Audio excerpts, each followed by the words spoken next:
नागपंचमी की कहानी। एक नगर में एक सेठ साहूकार रहते थे। उनके 7 बेटे और 7 बहुएं थीं। 7 बहुओं में से 6 बहुओं के तो पीहर था, लेकिन 7वीं बहू के पीहर नहीं था। जब वह गर्भवती हुई तो उसे घेवर खाने की इच्छा हुई। उसके पीहर तो था नहीं, तो उसने एक घेवर चुराकर पानी भरने के बहाने ले गई और वहाँ जाकर पेड़ के नीचे घेवर रख दिया और सोचा कि पानी भरकर ले आती हूँ और आराम से घेवर खा लूँगी। जब वह पानी भरकर घेवर लेने गई तो वहाँ घेवर नहीं मिला। उस पेड़ के पास एक सांप की बांबी थी। उसमें एक नागिन रहती थी। वह नागिन भी उस समय गर्भवती थी। घेवर को देखकर नागिन की इच्छा उसे खाने की हुई और उसने घेवर खा लिया। उस नागिन ने सोचा कि यदि साहूकार की बहू मुझे गाली देगी तो मैं उसे डस लूँगी, और यदि कुछ नहीं कहेगी तो मैं इसके पीहर नहीं हैं तो पीहर बन जाऊँगी। साहूकार के बेटे की बहू ने कहा, शायद कोई मेरे जैसे मन वाली होगी जिसने यह घेवर खा लिया। ऐसा सुनकर नागिन बहुत खुश हुई और उसने अपनी बेटी बना लिया। एक दिन नागिन ने अपने बेटों से कहा कि तुम इंसान का रूप बनाकर जाओ और साहूकार के बेटे की बहू को लेकर आओ। नागिन के बच्चे इंसान का रूप बनाकर साहूकार के घर चले गए। वहाँ जाकर उन्होंने कहा कि हम हमारी बहन को लेने के लिए आए हैं। तब सास ने कहा कि पहले तो कभी नहीं आए, इतने दिन कहाँ थे।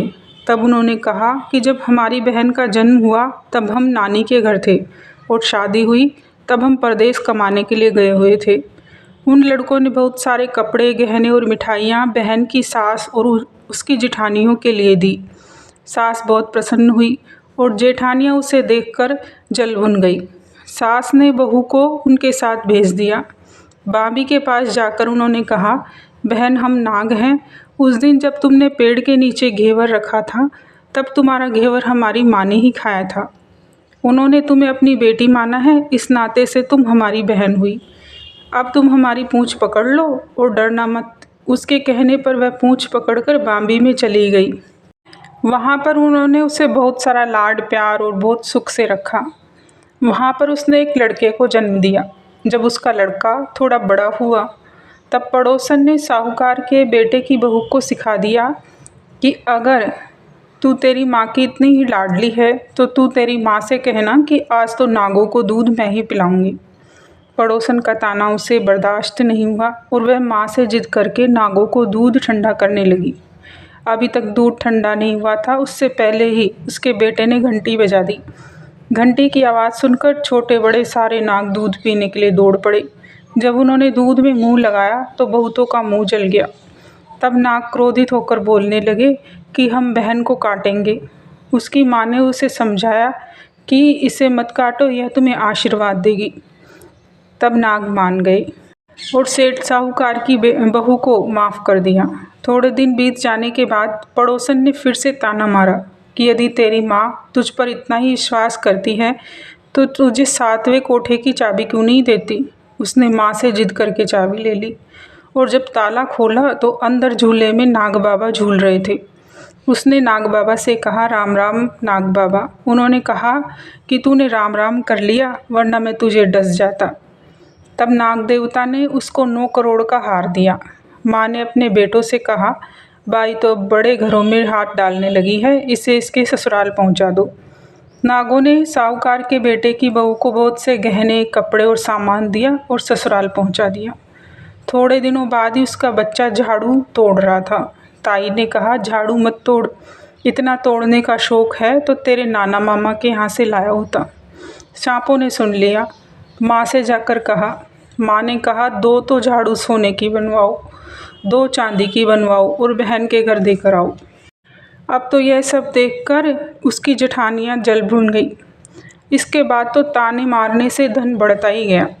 कुछ दिनों के बाद की बात है, बच्चा गेहूँ बिखेर रहा था। ताई ने ताना मारा, गेहूँ बिखेरने का शौक़ है तो नाना मामा के पास से लेकर आता, हमारे यहाँ तो मत बिखेर। सांपों ने फिर सुन लिया। जाकर माँ से कहा। माँ ने कहा, 2 बोरी दाने सोने के बनवाओ, 2 बोरी चांदी के बनवाओ और देकर आओ। ताइयाँ और जल भुन गई कि इसे तो ताने मत मारो, इसका तो धन बढ़ता ही जाता है। एक दिन छोटी जेठानी लकड़ी लेने गई। वहाँ सांप था। उसने सोचा सबसे छोटी को भेज देना चाहिए, वो इसे खा जाएगा तो सारी मुसीबत मिट जाएगी। छोटी जेठानी ने वो सांप ले जाकर छोटी बहू के कमरे में रख दिया, लेकिन वो सांप तो 9 करोड़ के हार में बदल गया। बहू है हार पहनकर बैठ गई। अब तो जेठानी और भी जल गई। एक दिन छोटी बहू लकड़ी लेने गई तो वहाँ सांप बैठा था। वह बोली, भैया राम राम। सांप ने झट से बिछवे दे दिए। पहनकर छम छम करती हुई आई। जेठानियाँ देखकर और जल गई। थोड़े दिन बाद छानू की एक कोठरी में सांप दिखा तो बड़ी जेठानी ने सबसे छोटी बहू को छाने लेने के लिए भेजा। उसने सोचा कि सांप आज तो इसे ज़रूर काट लेगा। सांप को देखकर छोटी बहू बोली, भैया घर के क्या हाल चाल हैं? घर में सब ठीक तो हैं? सबको मेरा राम राम कहना।